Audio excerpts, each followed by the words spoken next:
Salut, c'est Trado. Voilà mon commentaire hebdomadaire pour la valeur Nicox. Alors, un premier coup d'œil sur le graphe montre que les cours n'arrivent pas à s'extirper d'une sorte de tunnel compris entre la résistance de 19 et le support à 6,8. On joue la montre, mais on ne s'extrait pas.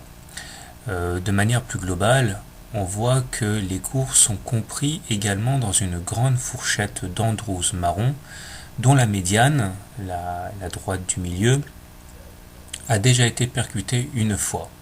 Maintenant, les intervenants ont le choix entre une nouvelle rotation dans cette fourchette d'Andrews pour aller chercher l'objectif haussier qui tourne vers 15,8 ou alors s'extraire de cette fourchette.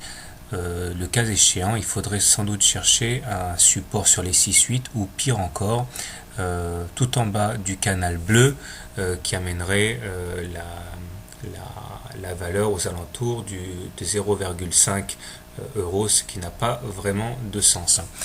Donc, je pense qu'un coup d'œil sur les indicateurs techniques permettront d'avoir une idée de ce qui peut se passer. Tout d'abord, le MACD n'arrive pas vraiment à se décider. Il croise à nouveau à la baisse son signal, ce qui est plus le signe d'une indétermination qu'autre chose. Le stochastique, quant à lui, est sur le point de croiser son signal à la baisse également. Le momentum manque de conviction et il oscille entre un peu plus que 0 et un peu moins que 0. Donc nous sommes typiquement dans une période d'attentisme sur la valeur. De la même manière, nous clôturons pour la deuxième semaine consécutive en dessous de la M20, ce qui n'est pas forcément de très bon augure.